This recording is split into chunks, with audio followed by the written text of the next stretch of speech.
Bon, voilà, on y a enfin eu droit. Ousmane Dembélé est officiellement le Ballon d'Or 2025. Et déjà, ce qu'on peut dire, c'est que c'est un vrai beau Ballon d'Or. Il y avait d'autres lauréats qui clairement l'auraient pas volé. Yamal évidemment, Hakimi pour moi. Mais voilà, ce qu'on peut dire, je trouve que c'est Dembélé, c'est vraiment un Ballon d'Or qui est amplement mérité parce que voilà, ça consacre une saison d'exception pour lui déjà, parce que c'est vraiment une saison qu'on avait littéralement jamais vue pour lui depuis le début de sa carrière. Ça consacre aussi une saison d'anthologie pour le PSG d'un point de vue collectif. Voilà, ils nous auront régalé, ils ont vraiment développé un jeu vraiment flamboyant et super intéressant, et ils ont fait une saison où ils ont tout raflé. Donc voilà, c'est un peu le symbole de cette équipe, en tout cas du point de vue du classement au Ballon d'Or. Et puis c'est le 6e lauréat français de l'histoire, c'est le 8e Ballon d'Or français, donc c'est le plus gros total pour un Ballon d'Or pour une nation, à ex-aequo avec l'Argentine qui l'aura fait en un seul mec avec Messi évidemment, mais voilà, c'est quand même assez monstrueux. Et puis l'autre chose qu'on peut dire, je trouve, par rapport à ça, c'est que c'est vraiment une surprise. Alors c'est pas une surprise par rapport à là ce qu'on attendait hier soir évidemment, mais c'est une surprise dans le sens où si on nous avait dit il y a un an que Dembélé allait être Ballon d'Or, moi, je pense qu'on aurait tous rigolé. Moi je pense que vraiment j'y aurais pas cru. Donc voilà, ça c'est assez incroyable, et je vous ai dégoté 5 stats assez folles qui vraiment montrent que ce Ballon d'Or il est assez marquant quand même. Bon les gars, installez-vous confortablement en camp du foot, et puis on est parti, on y va.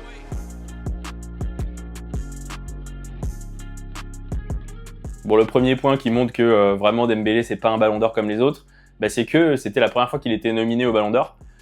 Donc ça c'est bon, ça montre aussi ce qu'il a dit un peu dans son discours hier, que voilà, c'est pas forcément le trophée du Ballon d'Or qu'il drivait dans sa carrière, c'était pas forcément ce qu'il cherchait. Mais voilà, il a jamais été nommé au classement du Ballon d'Or depuis le début de sa carrière, et la première année où il est nommé, il le remporte. Donc ça c'est assez exceptionnel. Ça montre vraiment que sa saison en tout point elle est exceptionnelle, et elle sort vraiment de l'ordinaire par rapport au reste de sa carrière. Et ça montre aussi que c'est assez unique, parce qu'en fait dans l'histoire du Ballon d'Or, finalement il n'y a pas eu beaucoup de précédents comme ça.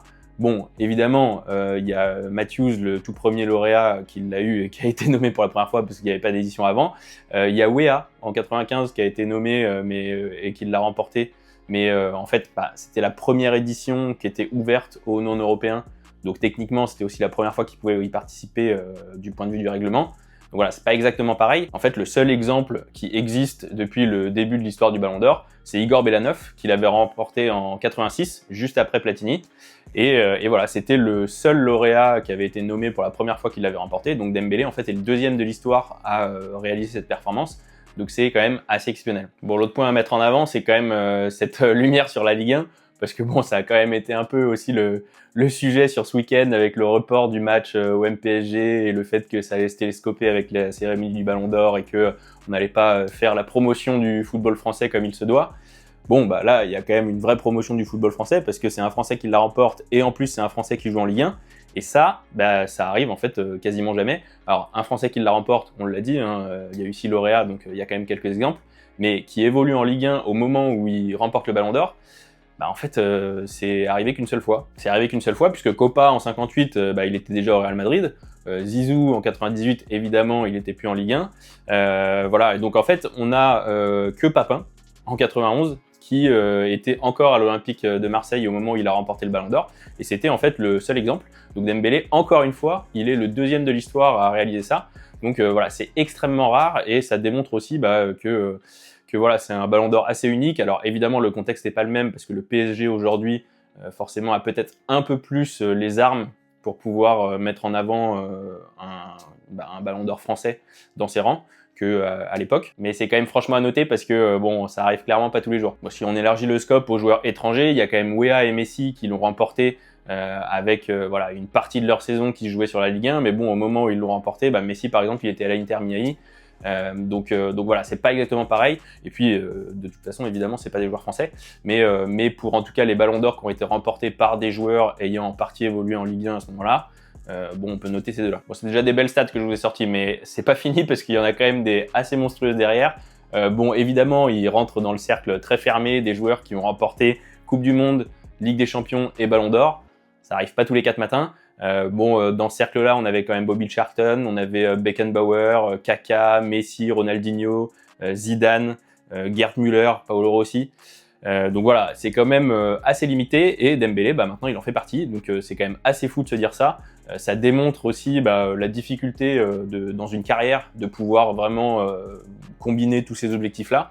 Voilà, c'est assez ouf de se dire que Dembélé aujourd'hui il fait partie de ce cercle-là et on peut considérer quand même qu'il est une légende au final grâce à ce Ballon d'Or parce que à partir du moment où il arrive dans ce cercle-là, il y a quand même tellement peu de joueurs qui l'ont fait que ouais, c'est dur de pas le considérer comme une légende finalement. Bon, une autre stat à sortir, c'est quand même que vous êtes 98% à me regarder et à pas être abonné. Donc bon, peut-être qu'on peut faire quelque chose là-dessus, c'est à vous de voir, vous me dites, mais si jamais ça vous intéresse et que vous avez envie de soutenir la chaîne, surtout, n'hésitez pas à vous abonner. Bon, j'ai quand même poussé un peu l'idée pour essayer d'aller trouver encore plus niche comme stat par rapport à ce Ballon d'Or de Dembouz. Bon, l'idée sur laquelle je suis parti, c'est j'ai essayé de regarder les joueurs qui avaient fait le quintuplé avec leur équipe et puis qui ont remporté le Ballon d'Or la même année. Et là, c'est très simple, en fait, il y en a qu'un. Hein.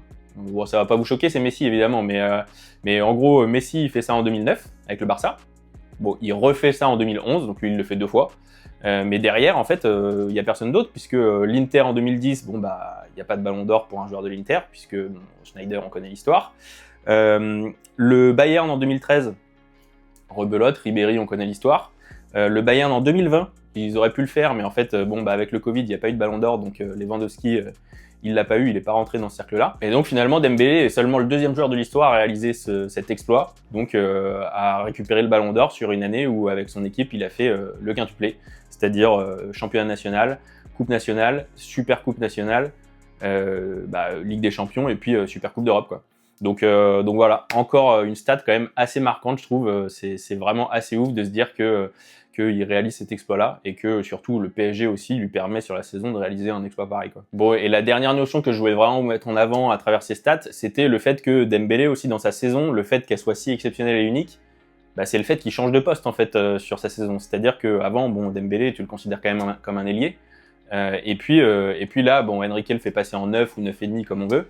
Et en fait, il explose et récupère le Ballon d'Or grâce aussi à ce changement de poste.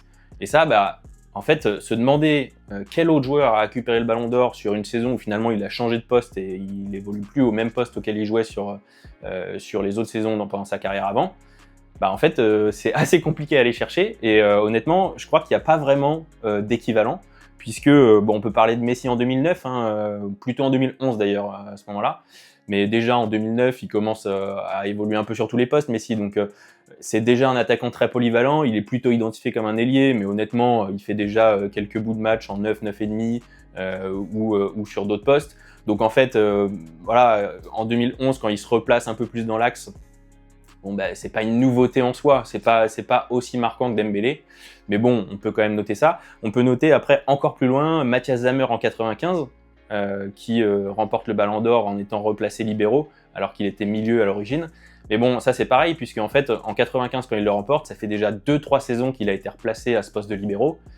Donc, c'est pas vraiment la saison inédite où il change de poste, c'est plutôt une saison d'exception qu'il réalise après avoir été acclimaté à ce poste-là sur 2-3 saisons.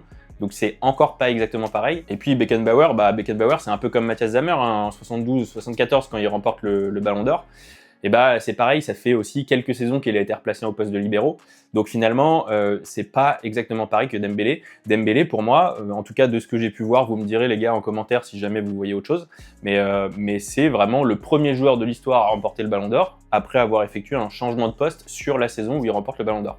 Donc voilà, assez ouf. Je trouve que c'est des stats qui sont vraiment super marquantes et qui démontrent aussi toute la qualité exceptionnelle, comme l'a pu le dire Dembélé dans son discours, de ce Ballon d'Or, et le fait que c'est vraiment un Ballon d'Or assez unique, et je trouve qu'il récompense vraiment à travers ce gars-là, tout le collectif du PSG sur la saison d'avant, et aussi toutes les notions un peu tactiques qu'a pu inculquer Enrique, tout le travail qui a été fait dans l'ensemble, et donc voilà. Chapeau Dembouz, très beau Ballon d'Or, et puis on va pouvoir en profiter pendant un an. Donc voilà, bon les gars, j'espère que vous avez kiffé la vidéo, que vous avez appris 2-3 stats. Mais voilà, je trouvais ça assez intéressant de prendre un petit pas de côté et puis surtout de prendre une approche un peu différente sur tout ce qui va pouvoir être dit sur Dembélé aujourd'hui, avec des stats qui, franchement, je trouve, sont assez marquantes pour un Ballon d'Or. Pour le reste, je vous dis à très bientôt pour une nouvelle vidéo au coin du foot.